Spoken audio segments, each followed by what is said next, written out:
apa kabar? Semoga selalu dalam keadaan sehat walafiat terus semangat. Bung Rocky, ini pagar yang disebut misterius ya di Laut Tangerang itu akhirnya disegel setelah diperintahkan oleh Presiden Prabowo. Kacau banget ya, urusan begini saja harus menunggu perintah dari Presiden. Harus menunggu dari Presiden marah dulu. Jadi sebenarnya ngapain aja aparat kita itu?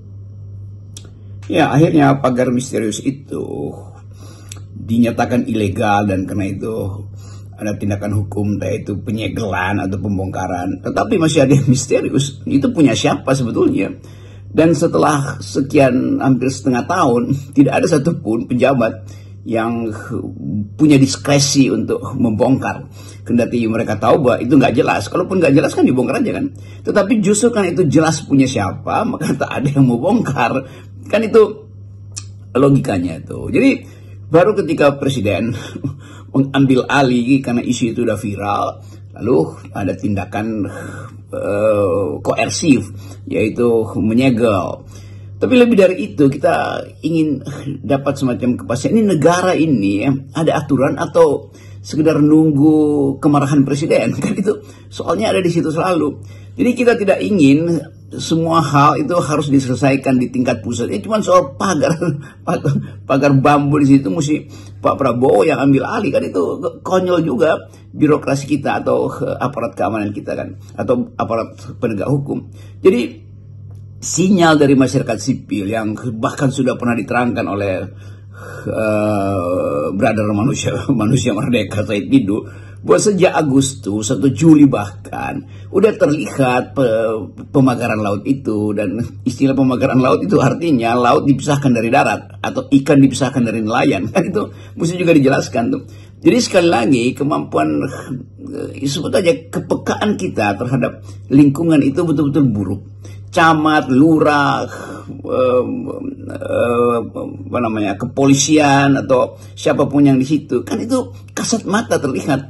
Jadi tetap ada hal yang ajaib di kita, bahwa sesuatu yang jelas-jelas ada di depan mata secara prima facie mestinya itu didahulukan, karena itu menyangkut hak nelayan yang udah protes tapi nggak tahu mau protes ke siapa. Mereka tahu bahwa setiap malam itu bertambah 100 meter dan akhirnya jadi 30 kilometer.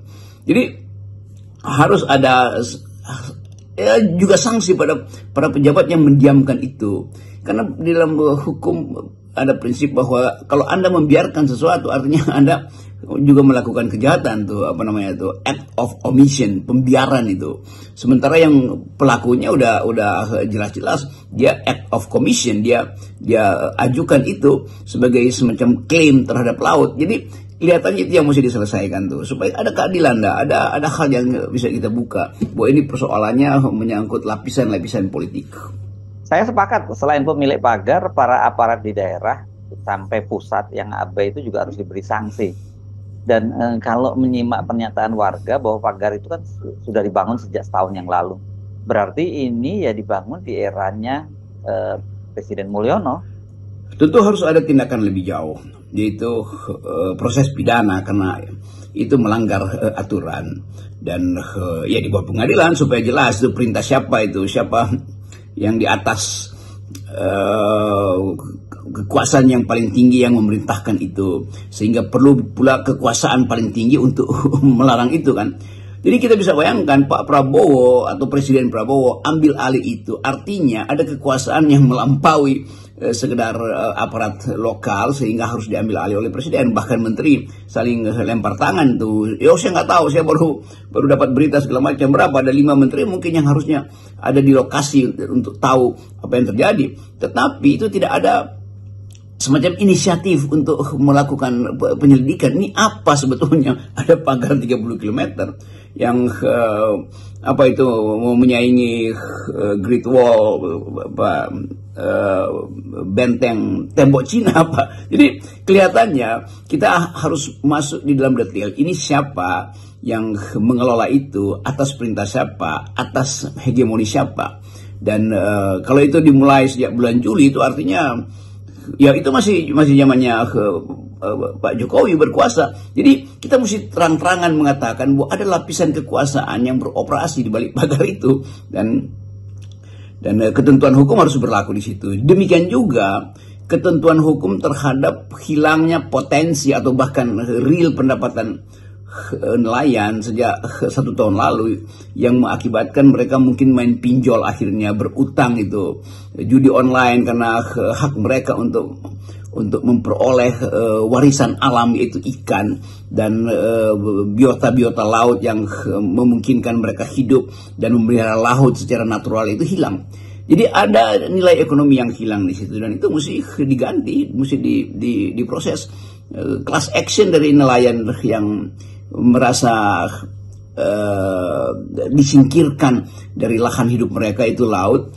Nelayan yang merasa bahwa pendapatan mereka berkurang dan hilang potensi yang harusnya mereka peroleh selama dari bulan Juli, itu bisa diklaim sebagai kerugian material, juga kerugian imaterial, yaitu hak mereka untuk merasa nyaman karena dipagari. Artinya itu membebani psikologi para nelayan yang merasa, nanti ini siapa yang pasang ini? Apakah ini yang pasang aparat? Apakah ini yang pasang korporasi? Apa ini yang pasang LSM? Apa ini yang pasang BEM Tangerang atau BEM Banten? Apa ini yang pasang pecinta lingkungan, atau betul-betul jatuh dari langit pagar itu? Jadi mesti ada kejelasan terhadap kerugian material dan imaterial dari kawan-kawan nelayan dan mereka yang hidup dari hidup dan dihidupi oleh laut. Itu intinya tuh. Kasus pemagaran laut di Tangerang ini semakin menyadarkan kita betapa rusaknya pengelolaan negara di era Jokowi ini. Benar-benar parah ya, dan benar-benar bagaimana oligarki itu bisa berbuat semau-maunya, dan negara kemudian itu membackupnya, atau kalau tidak membackupnya pura-pura nggak tahu saja. Ya, kejujuran dan keadilan harus kembali pada bayangan kita tentang negeri ini, dan kita lihat bagaimana konflik agraria, konflik lahan, konflik industrial, kan itu yang menjadi kasus belli, kasus yang sedang diperang atau sedang dijadikan peperangan hari-hari ini. Dan tanah itu termasuk laut, itu sawah, itu melekat dalam antropologi pengelolanya tuh. Jadi bayangkan kalau Anda, seseorang misalnya, terhalang untuk masuk ke dalam tanahnya sendiri, terhalang untuk mencium bau anyir dari ikan yang setiap hari dia geluti itu. Dan bagi nelayan, ya, bau anyir itu bukan bau anyir, itu bau alamiah kan. Jadi kita mau lihat sawah yang beceknya itu melekat pada kaki petani, jalan-jalan yang mereka susun sendiri dari tanah liat di pematang itu akhirnya berubah, dan mereka saksikan sendiri itu diperlakukan seperti mainan aja oleh beko-beko atau ekskavator yang bergerak secara raksasa. Kan itu sebetulnya penghinaan terhadap peradaban tuh. Kita ingin lihat bagaimana kenaturalan manusia itu masih ada di pantai utara Jawa. Kita ingin lihat kenaturalan manusia itu masih ada di hutan-hutan di Papua dan Kalimantan. Kita ingin lihat betapa kenikmatan untuk bergaul dengan asal-usul mereka, atau asal-usul masyarakat adat itu tidak diganggu oleh mesin-mesin raksasa yang membuat panik, membuat kehidupan itu cerai-berai secara kultural. Jadi semua hal yang harusnya kita lindungi, itu tanah dan air untuk kepentingan bersama. Itulah pesan dari konstitusi. Jadi termasuk kemampuan kita untuk membaca potensi konflik etnis, konflik rasis, atau bahkan konflik agama yang sangat mungkin datang dari sumber-sumber alamiah ini, sumber-sumber penghancuran kondisi alamiah kita. Nah, kesempatan ini yang harus kita hitung juga sebagai janji kemerdekaan, yaitu untuk menyeberangkan, kata Bung Karno, masuk ke pintu gerbang kemerdekaan itu harusnya masuk dengan prinsip keadilan, dengan kemanusiaan yang adil dan beradab. Nah, kesempurnaan itu mungkin belum bisa kita peroleh, tetapi kita juga harus berupaya keras untuk membatalkan mereka yang tidak menghalangi kesempurnaan janji konstitusi itu kan. Jadi cerdaskan kehidupan bangsa, pelihara fakir miskin, ikut dalam perdamaian dunia. Semua itu kan semacam perintah kultural yang dimaksudkan supaya Indonesia bisa ditonton oleh dunia luar sebagai negeri yang beradab. Jadi kalau ada orang asing foto-foto 30 km pemagaran laut itu akan jadi apa namanya, foto dunia tuh, yang orang akan anggap ini apa, mengapa Indonesia yang berupaya untuk jadi paru-paru dunia, jadi sumber kehidupan ekologi baru, masuk di dalam jebakan-jebakan teknokratik, masuk dalam jebakan-jebakan keangkuhan kapital. Itu sebetulnya yang kita ingin hindari, tapi udah terjadi, maka mesti ada sanksi. Jadi ini Bung Rocky nih ya, kalau lihat gayanya Pak Prabowo ya, kasus pagar 30 km di Laut Tangerang ini bisa jadi pintu masuk nih buat pemerintahan Prabowo, bongkar semuanya, termasuk bongkar pagar kekuasaan yang melindungi oligarki. Jadi isu hari ini adalah siapa yang pagar itu, mengapa menteri-menteri dan aparat itu mendiamkan itu intinya. Dan akhirnya presiden mengambil alih itu, artinya ada semacam kemarahan pada presiden, karena ini beliau pasti ketahui bahwa ini udah berlanjut dari bulan Juli, sebelum dia bahkan jadi presiden, atau masih berupaya untuk mencari legitimasi buat jadi presiden. Jadi siapa presiden sebelumnya? Ya Jokowi. Jadi itu intinya tuh. Jadi kita mau lihat juga jaringan kekuasaan yang bermain di belakang pagar itu datang dari dan oleh perintah siapa.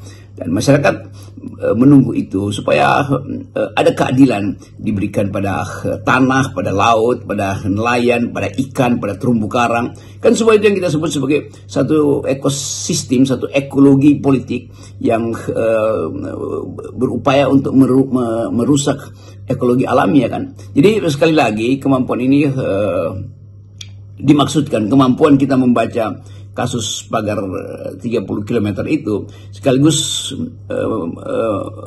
menuntun kita untuk melihat pagar-pagar politik yang dipasang untuk membela satu kelompok, pagar-pagar politik yang pernah dibuat oleh Jokowi untuk menghidupkan harapan bahwa Indonesia bisa diperlihatkan melalui infrastruktur, melalui PSN. Karena ini PSN inilah pagar yang membatasi hak rakyat dengan janji alam itu kan.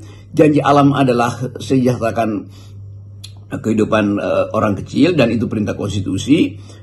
Alam memerintahkan konstitusi untuk memelihara harapan, sementara Presiden Jokowi membatalkan semua harapan itu dengan membongkar, dengan membangun, bongkar bangun.